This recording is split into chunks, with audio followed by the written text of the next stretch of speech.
Já děkuji za dnešní poměrně pěknou účast. Mé jméno je Jan Beránek, v rámci regionální poradenské agentury funguji na pozici obchodníka a ta dnešní prezentace bude primárně o tom, jak si pořídit ty technologie s nějakou jako dotací, s tím, že vidím tady i spoustu partnerů, kteří můžou řešit ten vývoj, výzkum a ostatní menší dotace. Tak, kdo jsme my? Aktuálně jsme největší dotační agentura v České republice. Dívala jsem se, ještě včera jsem to kontroloval, že to číslo počtu zaměstnanců je neaktuální. Dneska máme kolem 120 lidí v rámci firmy. Jsme 22 let na trhu a už máme za sebou nějakých 37 miliard získaných prostředků pro naše klienty. Ta naše práce nespočívá už jenom ve psaní těch žádostí, spočívá v celé té konzultaci před a po získání té dotace, což bych řekl, že je jako alfa omega vlastně celé té práce, protože ono získat tu dotaci je jedna věc, ale tu dotaci potom udržet a vůbec, aby to dávalo jako smysl po celou dobu té realizace, je řekl bych, jako 50% celého toho projektu.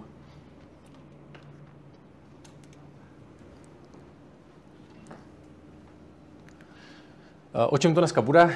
Mám tady nějaké bloky, do kterých budou rozlišeny ty dotační tituly.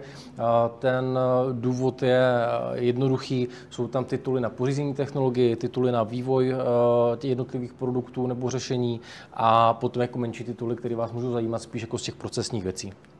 Zelené programy. Zelené programy jsou aktuálně největší dotační osa v rámci evropských fondů, to znamená to, co zajímá Evropskou unii asi jako nejvíce.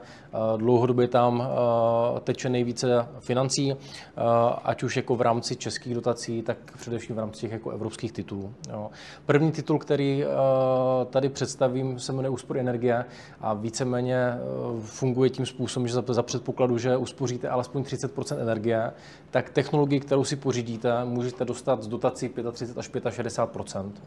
Standardně, pokud budu nakupovat stroj, který za některý vyměním, který už aktuálně vlastním a uspořím tam 30%, tak v rámci České republiky podle konkrétního regionu, ve kterém se ten stroj nachází, ve kterém ta realizace probíhá, tak můžu dostat dotaci 35 až 65%.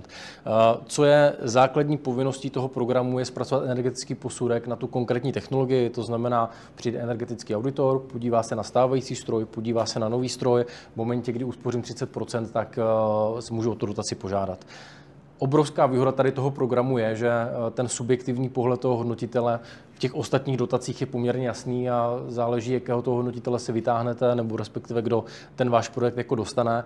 Tady to je založeno na tvrdých faktech. To znamená, pokud my ten energetický posudek zpracujeme tím způsobem, že těch 30% tam bude, tak ta pravděpodobnost, že ten projekt vyjde, nechci říct, že je 100%, ale za poslední několik let, kdy jsme ty projekty podávali, tak všechny projekty, které splnily 30% úsporu energie, tak vyšly. Bylo jich ne jako desítky, ale stovky. Standardní projekty, CNCčka, plastikářský vstřikolisy, tavící pesa, kdekoliv, kde jsem schopen uspořit tu energii, tak můžu žádat.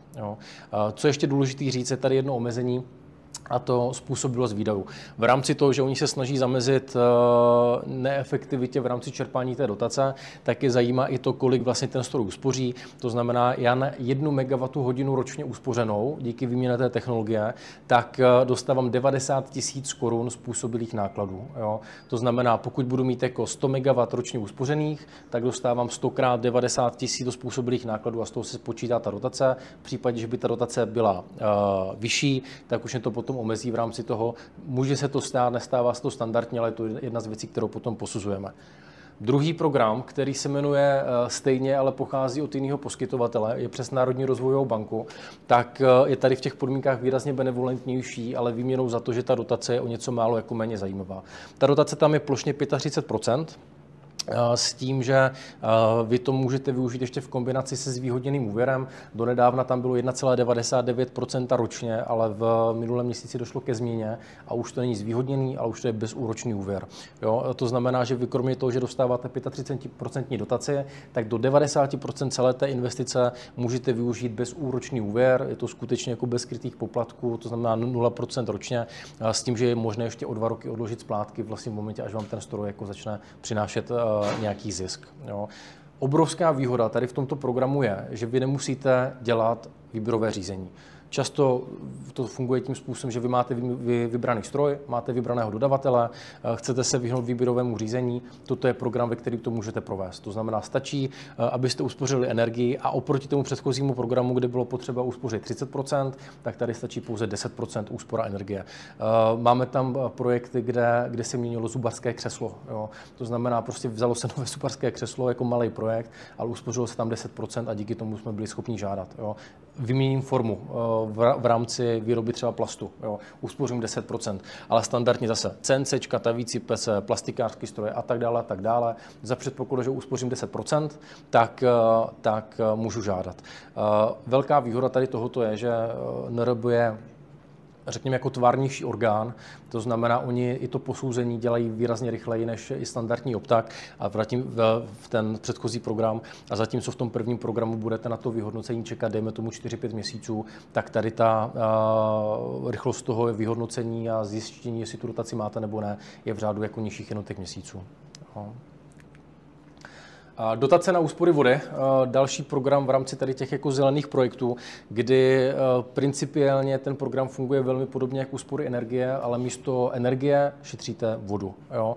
Za předpokladu, že uspoříte alespoň 5% v rámci výměny technologie nebo úpravy toho jako procesu nebo 100 kubíků ročně, tak můžete získat 40% dotaci až do výše, tady je chybka, aktuálně ten program upravený do výše 20 milionů korun, s tím, že není to program, který tady byl před rokem v rámci operačního programu Technologie, aplikace, konkurenceschopnost. Je to jeho náhrada v rámci Národního plánu obnovy. To znamená, zase úplně odpadá potřeba výběrového řízení. Vy si můžete vybrat stroj, můžete si vybrat dodavatele a bez nutnosti výběrového řízení můžete požádat. No. Dobrý den. Toto si myslím, že je jeden z těch titulů, který je aktuálně jako nejpoužitelnější i na ty technologie v rámci toho dnešního dne. To znamená, v momentě, kdy my jsme schopni říct, že uspoříme 10%, v rámci úpravy výzvy dokonce není aktuálně potřeba ani dokládat ten vodní audit, ale záleží na doložení z vaší strany, jo, tak jste schopni požádat o tady tuhletu dotaci. Jedno velký ale, vzhledem k tomu, že to je Národní plán obnovy, který musí ty finance rozdat do roku 2026, tak je tady velký tlak na realizaci těch projektů v tomto roce. To znamená, ve velké většině případů budeme potřebovat, aby v případě, že ten stroj budete chtít nakupovat, tak aby v říjnu vy už toho měli jako nakoupený. Jo. Je to rychlá výzva, spíše to slouží jako k dofinancování těch aktuálních dotačních prostředků. V případě, že byste měli zájem o tady tuhletu dotaci, tak je to jako o přípravě ideálně ještě jako na začátku dubna. Tak, dotace na stroje pro zpracování druhotných surovin. Je to titul, který se opakuje prakticky každoročně nebo jednou za rok a půl a ta podmínka nebo respektive ten princip té výzvy je trošičku jiný než v rámci těch úspor energie nebo vody. Vy tady nemusíte měnit tu technologii, kterou aktuálně vlastníte. Je to vlastně jedna z výzev, která umožňuje rozšíření strojního nebo technologického parku bez nutnosti výměny stávajícího zařízení, s tím, že ten princip je tady jednoduchý. V momentě, kdy vy v rámci toho vašeho zařízení, té vaší technologie, kterou chcete nakoupit, využijete alespoň 5% recyklátu nebo nějaké jako druhotné suroviny, tak můžete žádat. Jo. Můžou tady žádat až podniky do 500 zaměstnanců. Ta dotace se odvíjí právě od velikosti, to znamená do 50 zaměstnanců 60%, do 250 50 a do 500 40% dotace. Za předpokladu, že prostě využijete 5% recyklátu nebo druhotné suroviny v rámci té vaší technologie, můžete ten stroj pořídit. Tady už to výběrové řízení ale potřeba jako bude. Druhá varianta, jak se s tím dá pracovat, je, že díky změně procesu nebo díky změně technologie uspoří ten váš finální produkt, který vy tam vyrábíte, alespoň 10% té materiálové váhy. Pokud tohle to jako zajistíme, opět se na vás vztahují jako ty stejné podmínky. Tady jenom upozorním, týká se to toho finálního koncového produktu. To znamená, teď, když se uvolnily možnosti jako dělat recykláty v rámci automotiv průmyslu, tak pokud já budu měnit materiálové využití jako palubní desky, tak je zajímá 10% úspora ne palubní desky, ale celého auta. Jo. To znamená 99% projektů, které my v rámci tady toho programu řešíme, jsou projekty, kde nedochází k té materiálové úspoře, ale kde se využívá ten recyklát, protože ta cesta tam je jako extrémně jednodušší. Jo. Za předpokladu prostě, že dáte 5% recyklátu do toho vašeho výrobku nebo při té výrobě toho produktu, tak můžete žádat. Nějaký příklady, standardní betonárky, vstřikolisy, extruzery a tak dále. Stejně tak v momentě, kdy zase jeden z projektů, který jsme dělali, čistě jenom změnou jako designu, čistě změnou vlastně tvaru výrobku za zachování a stejného objemu, tak se zmenšila nebo respektive změnil ten poměr toho výrobku a díky tomu jsme zase mohli žádat. Tak zase příklad technologie, který můžete žádat v momentě, kdy vy využíváte vlastní odpad, který vám vznikl a vy ho rozdrtíte, připravíte ho na znovu použití v tom vašem procesu, tak můžete opětovně žádat. To byl základní přehled těch zelených programů, ještě tam doplním, aktuálně je možné žádat i na vodní a větrné elektrárny. Může to pro vás být zajímavé, standardně prostě umístění na budovách nebo na pozemcích jako té firmy. Je to jedna z takových jako dotací, která se opakuje každý rok a zase slouží v rámci tady té zelené energetiky. Výzkum, vývoj, inovace. To jsou programy, které my považujeme jako za ty složitější. Jsou to programy, které jsou jak z evropských fondů, tak ze státních dotací.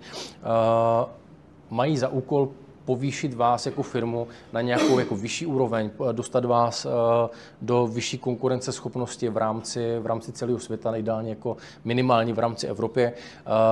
Ty programy jsou si způsobem velmi podobné, ale to, co je rozlišuje, to, v jaké fázi se ten váš výzkum nachází, v jaké fázi se ten váš produkt nachází. Když budu úplně na začátku, to znamená, já budu chtít vůbec si vytvořit v rámci firmy nějaký vývoj, budu chtít nějaké jako zázemí, laboratoř nebo čistě jenom prostě tým jako vývojářů. Je tady titul Potenciál. Ten titul Potenciál slouží k tomu, že mi nakoupí technologie, nakoupí mi dokonce i z nějaké části jako budovu, vytvoří mi tam to zázemí, kde já potom můžu vyvíjet jako ty svoje produkty nebo zlepšovat ten svůj proces. Jo. Za další. To bych řekl, že je taková jako nejčastější dotace v rámci tady těch projektů a to je program aplikace, případně Technologická agentura České republiky. Jsou to ty standardní dotační programy, které řeší váš vývoj interních produktů. Jo. To znamená, vy máte nějaký záměr, na jehož konci bude funkční prototyp nebo funkční vzorek a v horizontu jednoho, dejme tomu až 3 nebo 4 let, ho budete vyvíjet s tím, že máte nějakou základní představu o tom, co by mělo být na konci. Je to vývoj, to znamená, může se stát, že se to trošku jako odkloní, můžou tam být nějaké etapy a můžete ten vývoj toho produktu jako etapizovat. Nicméně slouží to primárně k zadotování vlastně veškerých provozních nákladů spojených s tím vývojem, standardní mzdy těch vývojářů, mzdy výzkumníků, případně nákup materiálu, který slouží k tomu vývoji. Jo. Tady jenom ještě zmíním tady k tomu programu, že ten program byl aktuálně otevřený, zavíral se 19. března, ale už je naplánovaná následující výzva na přelom podzimu a zimy tohoto roku. Jsou to standardně velké dotace, kde malý podnik může dosáhnout až mezi 60–70% dotace. Ve spolupráci s univerzitou ta dotace ještě jako narůstá. Standardně tam můžou být velké projekty až do 125 milionů korun. Jo. V momentě, kdy máte dokončený ten funkční prototyp, funkční vzorek, můžete řešit právě tady ty patenty, různé certifikace a tak dále. Jsou k tomu menší projekty, standardně právě ty inovační vouchery, které jsou shodou okolností od minulého týdne vyhlášené po delší době. V momentě, kdy potřebujete, ať už se jedná jako o českou, o evropskou nebo o světovou certifikaci či nějaký patent, standardně dá se na to prostě použít dotace. Aktuálně tam je 75% dotace na ty služby a můžete žádat až 3krát v jednom kole. A ve výsledku můžete žádat až teda na projekty ve výši 1,5 milionu korun. No.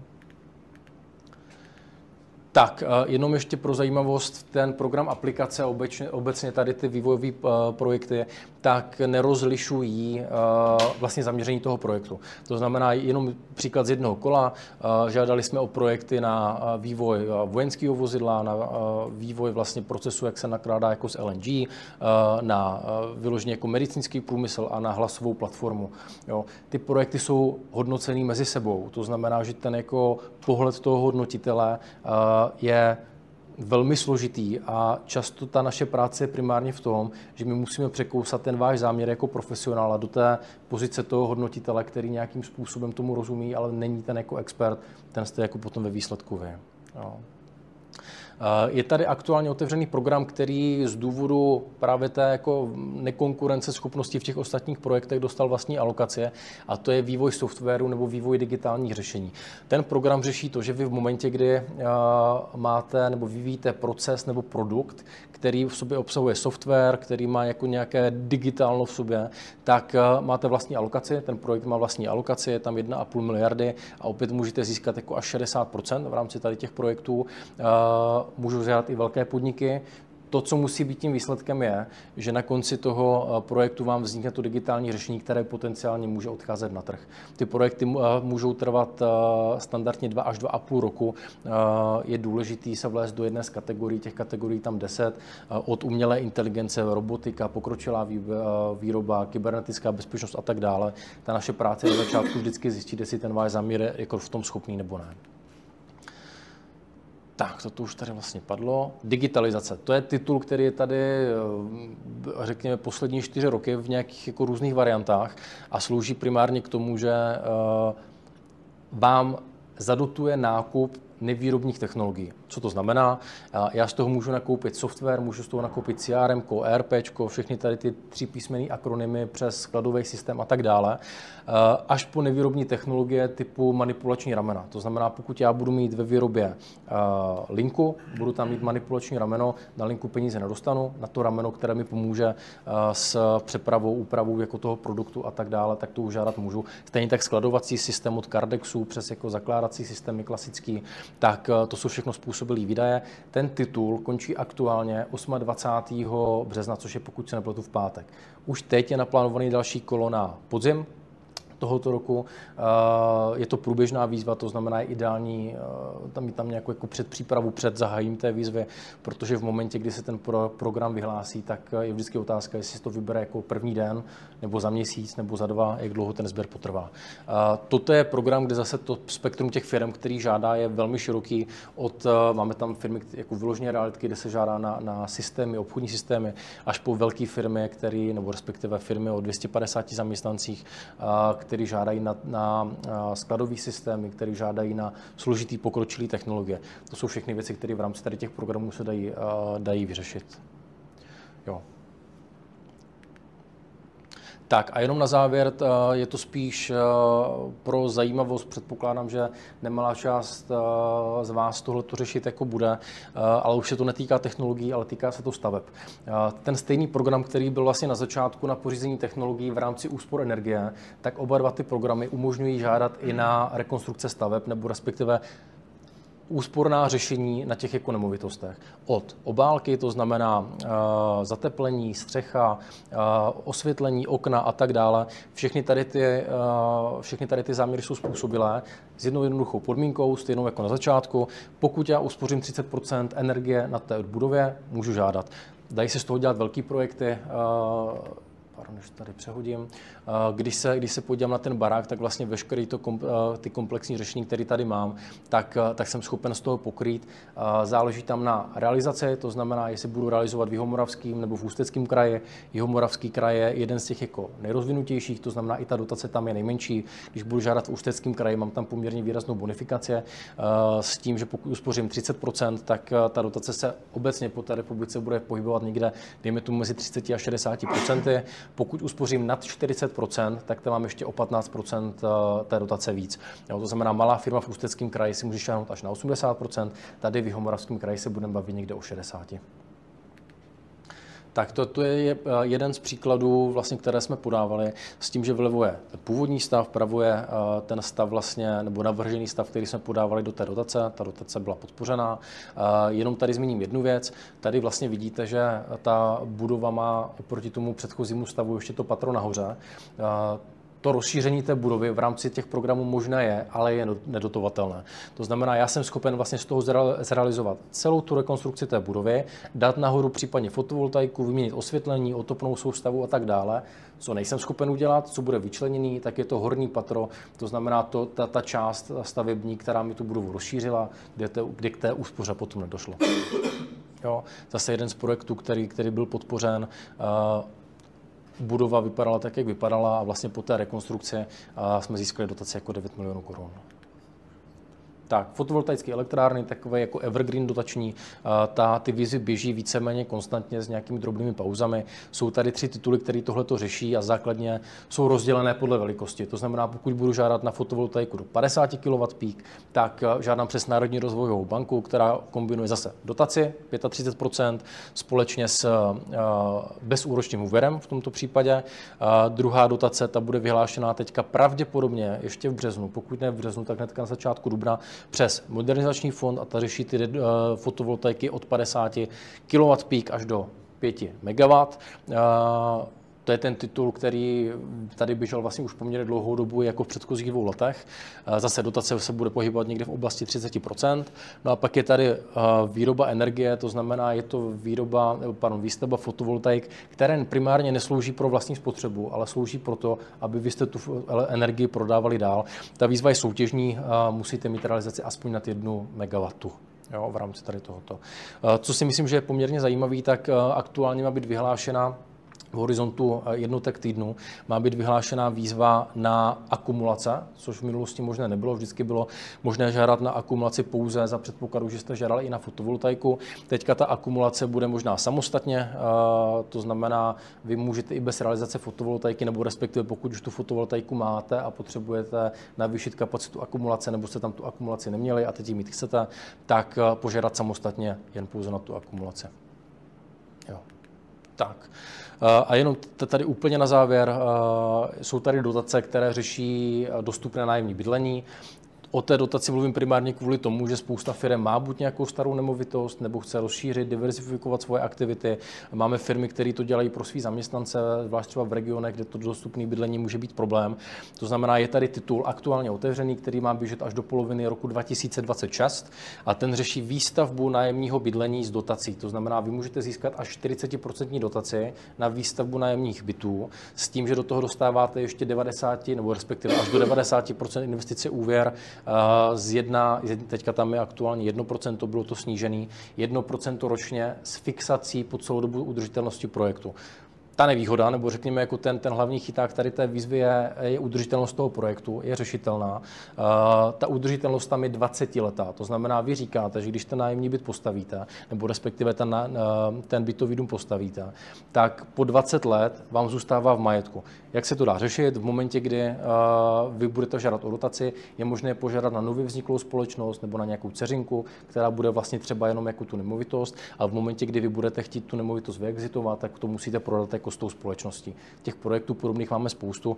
Jsou tam projekty, řekněme, od 4 bytových jednotek až po velké projekty za vyšší stovky milionů korun, kde žádáme o 250 milionů korun podpory v kombinaci jako dotace a úvěr. Jo. V momentě, kdy vy za náma přijdete s tím, že máte zájem nakoupit technologii, zájem nakoupit nebo obecně získat dotace, tak my se vás budeme ptát na tady tyhle otázky. Jo. Víceméně slouží nám to k tomu, aby se nás to trošku navedlo, jakým tím směrem my se budeme pohybovat. Víceméně uspořím energii, úspory energie. Budu mít nějakou úsporu vody, tak budeme řešit programy v rámci vodního hospodářství. Pokud budu sloužit, nebo respektive pokud budu vyvíjet nějaký vlastní produkt nebo nějaký vlastní proces, tak budu řešit právě ty programy v rámci potenciál, aplikace, inovace, které budou sloužit jako k vývoji a zavedení toho vlastního projektu. To, co tím chci primárně říct, je to, že ty dotace jsou poměrně složitý, těch dotačních titulů je strašně moc a v každém tom odvětví, který tady je, jsou další 3-4 tituly, které se nějakým způsobem podobají, mají nějaký jako parametry individuální a ta naše práce je primárně v tom říct, jestli ten záměr jako má smysl řešit dotačně, jestli tam ta šance na úspěch je a navést vás jako tou cestou, která pro vás bude dávat největší smysl. Tak, já vám děkuji za pozornost. V případě, že vás bude cokoliv dalšího zajímat, budu rád, když se se mnou potom zastavíte. Pokud máte dotazy teď, tak samozřejmě určitě prostor.